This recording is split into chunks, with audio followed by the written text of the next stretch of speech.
महाराष्ट्राच्या राजकारणात सध्या रोज एक नवा करेक्ट कार्यक्रम सुरू आहे. आधी खासदार फुटले, त्यावेळी डिलिमिटेशनच्या मुद्द्यावरून त्यांना फोडलं असावं अशी चर्चा झाली. पण आता या संपूर्ण राजकीय गेमचा एक नवीन पार्ट आलाय. तो सुरू झालाय आणि तो थेट विधान परिषदेपर्यंत पोहोचलाय. ठाकरे गटाचे विधान परिषदेचे आमदार सचिन अहिर यांनी पक्षांतर करत शिंदे गटात प्रवेश केला आणि उपसभापती म्हणून पदावरती विराजमान झाले. त्यानंतर लगेचच सुनील शिंदे हे देखील शिंदे गटात जाणार अशा चर्चा सुरू झाल्या. आता प्रश्न असा आहे की 2 आमदार गेले म्हणून एवढा गाजावाजा का? कारण हा विषय 2 आमदारांचा नाहीच आहे. हा विषय आहे वरळीचा.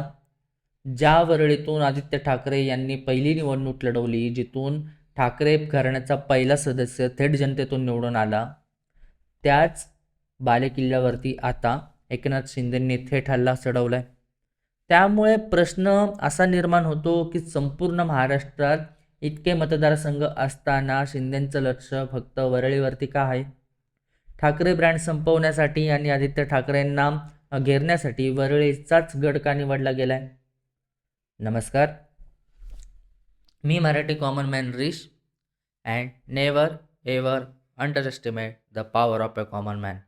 बाळासाहेब ठाकरेंपासून ते उद्धव ठाकरेंपर्यंत घराण्यातील कोणीही थेट निवडणूक लढवली नव्हती. पण 2019मध्ये इतिहास बदलला. आदित्य ठाकरे वरळीतून मैदानात उतरले आणि मोठ्या डिफरन्सने ते विजयीसुद्धा झाले. त्यामुळे वरळी हा केवळ मतदारसंघ राहिलेला नाही, तर ठाकरे घराण्याच्या प्रतिष्ठेचा गड बनला. त्या विजयामागे 2 महत्त्वाचे चेहरे होते. एक सचिन अहिर आणि दुसरे सुनील शिंदे. आणि हे दोघे आदित्य ठाकरेंचे ग्राउंड मॅनेजर म्हणून काम करत होते. आज त्याच टीममधील एक नेता शिंदेंकडे गेला आहे आणि दुसऱ्याबद्दलही तशाच चर्चा सुरू आहेत. त्यामुळे हा फक्त पक्षांतराचा विषय नाही, तर ठाकरे गटाच्या संघटनात्मक ताकदीवरती थेट हल्ला आहे. आणि यामागचं पहिलं कारण म्हणजे आदित्य ठाकरेंना त्यांच्या स्वतःच्या मतदारसंघात अडकवून ठेवायचा प्लॅन. राजकारणात याला एक पिन डाऊन स्ट्रॅटर्जी असं म्हणतात. म्हणजे विरोधी पक्षाचा मोठा नेता त्याच्याच मतदारसंघात इतका अडकवून ठेवायचा की त्याला राज्यभरात फिरताच आलं कामा नये. त्याचा प्रचार करण्याऐवजी त्याला वेळच मिळायला नाही पाहिजे. 2019मध्ये आदित्य ठाकरे तब्बल 67,000 मतांच्या फरकाने जिंकले होते. पण 2024मध्ये परिस्थिती बदलली. मिलिंद देवराय यांनी त्यांना कडवी टक्कर दिली होती आणि विजयाचा अंतर फक्त 8,000 मतांवरती आलं होतं. आणि हा बदल शिंदेंची अचूक ओळखला.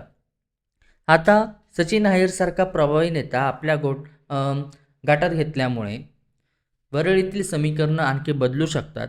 वरळीचं राजकारण वेगळं आहे. एका बाजूला BDD चाळ, कोळीवाडे आणि पारंपरिक मराठी मतदार आहेत, तर दुसऱ्या बाजूला मोठ्या मोठ्या टॉवर्समध्ये राहणाऱ्या हाय प्रोफाईल आणि अमराठी मतदारसंघसुद्धा आहेत. मिलिंद देवरामुळे अमराठी मतांमध्ये शिंदेंची पकड वाढली आहे. आता सचिन अहिर यांच्या माध्यमातून मराठी मतदार, कामगार संघटना आणि स्थानिक नेटवर्कमध्ये प्रवेश करण्याचा प्रयत्न सुरू आहे. जर हे समीकरण जमलं तर आदित्य ठाकरेंना स्वतःचा मतदारसंघ वाचवण्यासाठी जास्तीत जास्त वेळ द्यावा लागेल. म्हणजेच महाराष्ट्रभर प्रचार करण्याऐवजी त्यांना वरळीतच अडकवण्याचा हा प्रयत्न आहे. दुसरं मोठं कारण म्हणजे खरी शिवसेना आमचीच. हा संदेश जनतेच्या मनात पक्का करणं. शिवसेना म्हणजे मुंबई आणि मुंबई म्हणजे शिवसेना, हे समीकरण बाळासाहेबांनी उभं केलेलं होतं. दादर, माहीम आणि वरळी हा शिवसेनेचा कोरपट्टा मानला जातो. जर याच भागात ठाकरे गट कमकुवत झाला तर शिंदे गटाला मानसिक विजय मिळेल. नुकत्याच झालेल्या लोकसभा निवडणुकीत दक्षिण मुंबईत अरविंद सावंत विजयी झाले.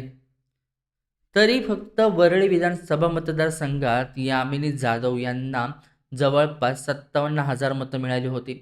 म्हणजेच ठाकरे गटाच्या बालेकिल्ल्यातही शिंदे गटाने मोठी घुसखोरी केली होती. आणि हीच बाब शिंदेंचा आत्मविश्वास वाढवण्याचे ठरते. तिसरं कारण म्हणजे मुंबई महानगरपालिकेची सत्ता. वरळी विधानसभा मतदारसंघात महापालिकेचे अनेक वॉर्ड येतात आणि या वॉर्डमध्ये शाखा प्रमुख, माजी नगरसेवक आणि स्थानिक कार्यकर्त्यांचं एक मोठं नेटवर्क आहे. आणि या नेटवर्कवरती सचिन अहिर आणि सुनील शिंदे यांचा प्रभाव होता. एखादा मोठा नेता पक्ष बदलतो तेव्हा तो एकटाच जात नाही. त्याच्यासोबत तळघरातील कार्यकर्ते, नगरसेवक, शाखा प्रमुख आणि स्थानिक संघटनाही जातात.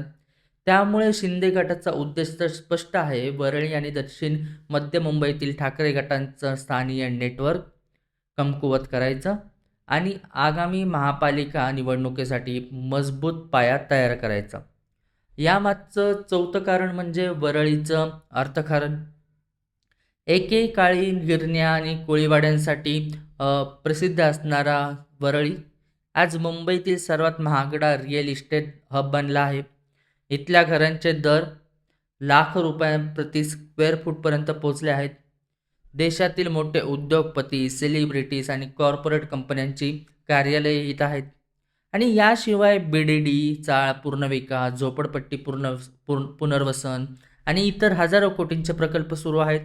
म्हणजेच वरळीवरती नियंत्रण म्हणजेच केवळ राजकीय ताकद नाही, तर आर्थिक आणि प्रशासकीय प्रभावही आहे.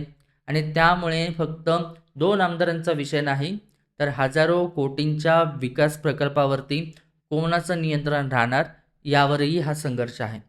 थोडक्यात पाहिलं तर एकनाथ शिंदे यांची वरळीवरील मोहीम ही फक्त एक जागा जिंकण्याची नाही, ती ठाकरे ब्रँडला त्यांच्याच बालेकिल्ल्यात आव्हान देण्याची आहे. जर भविष्यात वरळीत ठाकरे गटाला पराभव स्वीकारायला लागला तर त्याचा परिणाम फक्त एका मतदारसंघापुरता मर्यादित राहणार नाही. सामान्य शिवसैनिकांचा आत्मविश्वास डळमळीत होईल, स्थानिक संघटनांवरतीही पकड सैल होईल आणि मुंबईतील राजकीय समीकरणं कायमची बदलू शकतात. आता पाहायचं एवढंच की आदित्य ठाकरे आपला बालेकिल्ला कायम ठेवतात, राखतात की एकनाथ शिंदेंचा हा मास्टर प्लॅन यशस्वी ठरतो. कारण वरळीची ही लढाई एका मतदारसंघाची नाही आहे, तर ती मुंबईतील शिवसेनेच्या भविष्यासाठीची सर्वात मोठी राजकीय परीक्षा ठरणार आहे. तुम्हाला काय वाटतंय? आदित्य ठाकरे आपला गड राखतील की एकनाथ शिंदे ठाकरे ब्रँडला वरळीत एक मोठा धक्का देतील? तुमचं मत कमेंटमध्ये नक्कीच लिहा आणि व्हिडिओ आवडला असेल तर लाईक करा, शेअर करा आणि मी मराठी कॉमन मॅन चॅनलला सबस्क्राईब करायला विसरू नका. जय हिंद, जय महाराष्ट्र.